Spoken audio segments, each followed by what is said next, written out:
Hey, this is Mike Brislee from Shoulders of Giants, and my debut album, Turbine Charlie, turns 1 today. Let's do a track by track.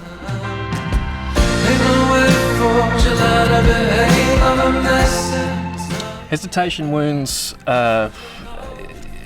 it sort of sets up the character, the sonic character of the rest of the album.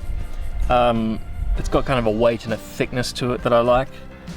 Most of the credit for that has to go to Wayne Connolly, who co-produced the album with me. It wasn't always going to be the opening track, but it was one of those songs that I felt like it would get lost a bit if it was anywhere else on the album. And I like that it starts with a slow, kind of jazzy piano.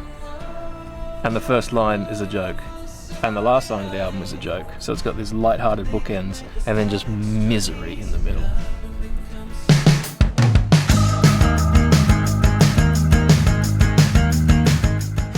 Love on a Shoestring Budget. It was written with the intention of it being the first song, but I actually think it serves the album much better at being second. I'm a metalhead, so I think about artists like Slipknot, who every single album start with a sort of a strange vibey track, and then the album picks up with the second song and kind of propels the rest of the album forward. I really like the way the drums sound on this song. Again, credit for that. It goes to Wayne. And I like that it starts with a drum fill that's a little tricky to figure out where it starts in the bar. Any drummers out there or anyone who cares, it's on the end of 1 and 2 and 3 and 4 and 1. Ta-da! I love the city when it rains.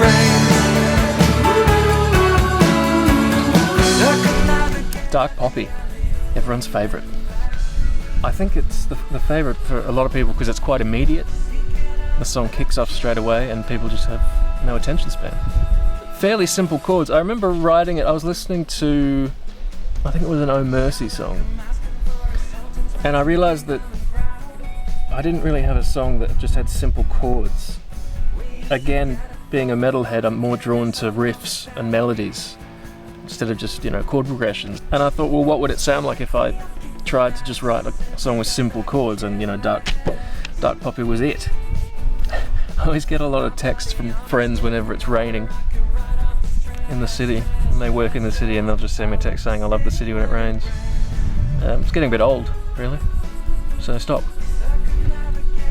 Plus it doesn't mean that the song's about morphine. But your words put flowers on my earth, talking about it. Flowers is a classic example of how a writer can get it so wrong when it comes to how an audience will hear or appreciate something. When I wrote Flowers, I honestly thought I'd written a career-defining song. It turns out, no. No one's ever mentioned it. But I like it. I feel like I wasn't as lazy with this song lyrically like I normally am, because the breakdown in the song is actually like a lyrical breakdown instead of just going into an instrumental bit or a solo. It's verse, chorus, more lyrics.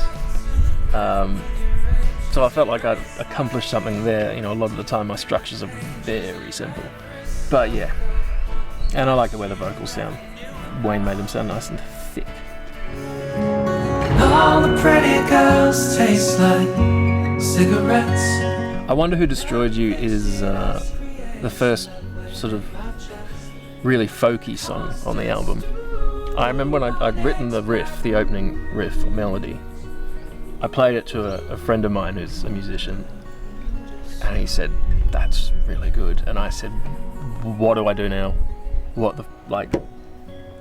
Anything I add to it is just going to make it worse." So I spent a long time on that song. There are lots of verses that didn't make it because I needed it to be just right. And I don't know if it is, but I think I just about got there. It's definitely a favourite on the album. I think looking back, maybe it should have come a bit earlier in the track listing, but live and learn. And it's my mum's favourite. So. No one can win the way you and I act, so we're caught up together. We Are Evergreen is one of the few, possibly the only song on the album that is completely fictional. It's about a young couple, both 17, and both very depressed, but they're both violently in love with each other, and they get to a point where they convince themselves that they've reached the peak of happiness, that nothing will ever match up to that moment in their lives. So they serenade each other into suicide, which is a cheery thing to do. I used this for the main guitar throughout the song. Is this 1960s Sears catalogue archtop acoustic. It was very cheap. I had it restored by this wonderful luthier, and so I used it all through the song, but it's just unplayable. The action on it is so high, so I sold it. So yeah, someone else's fingers are bleeding now. It comes and comes around again, ever meaning, ever. Share Needles went through several different versions. It started out a lot folkier, but it wasn't sounding right until I added drums. More often than not, I'll come up with titles first, and I'll have a title sitting there for months, sometimes years, and before I even write a note of music. And Share Needles was no exception. That's probably my favourite title on the album. Ecstasy and sin. How do you live with the fact that you don't want to be here? East Coast Low. A lot of friends tell me that that's their favourite. I don't know why. I suppose it's alright. I have this weirdly intense memory where for whatever reason, I remember where I was when I wrote every line of every song I've ever written. And the vast majority, the bulk of East Coast Low, I remember writing. I was in a shopping centre walking around with my sister and her husband, and instead of paying attention to them, I was sort of muttering to myself and writing things down, and a lot of the song came then, and subsequently I've gone out with them to other places in the hope of being able to write lyrics, and it's actually worked. Again, it's paid off. I think when you're meant to be focused on something else, the mind kind of unconsciously ticks away on other things in the background. But the darkest days are where dreams are made in the corners of his. The Bunny Rabbit song is on the album because my sister insisted on it relentlessly. Put the Bunny Rabbit song on. Doing the Bunny Rabbit song. I wrote it like 8-9 years ago or something, and she said, "No, it's the only good song you've ever written." Whatever. And I kept saying, "No, it's a stupid, bouncy little novelty thing." And then I thought, well, let me look at it and see if there's anything I like that I can pull out of it. So I kind of broke the song down into its basic elements. I thought, well, okay, the chorus I don't think is that bad, and the solo is okay, but I hated the verses, so I rewrote the verses until I was really happy with it. Then I played it to my sister, and she said, "No, the old version's better." But the new version is the one on the album. Made up God, but the sun will shine again, so just be patient and pretend. The Rememberist, I did a session with Wayne, just a 2-day session back in 2016 to do 2 songs, neither of which ended up on the album. We got so much done that first day that when I was driving home from the studio that night, I was listening to every demo on my phone that I had, every little voice memo, just trying to find something that we could do the next day. And The Rememberist was a song I came across. Again, like the Bunny Rabbit song, I thought the chorus was quite strong, but the verses were not. So I got to the studio the next day, like an hour or so before Wayne, and I rewrote the verses and showed him and said, "This is what we're doing today." And he said, "Yep, let's do that." So yeah, The Rememberist was born.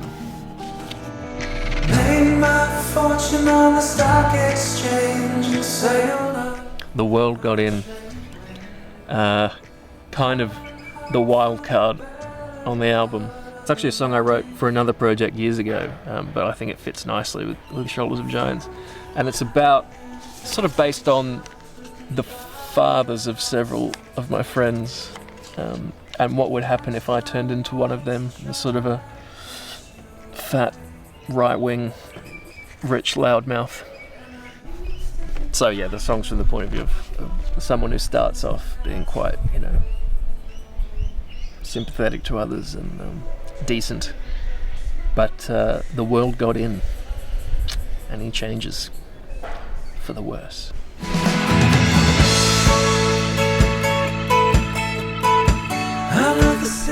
I'm happy with it. When I listen to it now, I really hear the hours, days, weeks and months, years that went into it, and I'm glad I kind of made sure I got everything just how I wanted it before releasing the album, because I'd hate to be listening back to it now and hearing mistakes.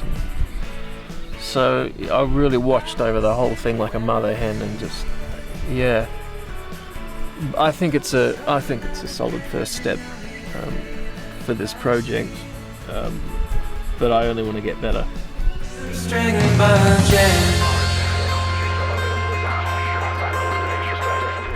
Yeah, the second album's recorded. There's just a mountain of mixing ahead of me now.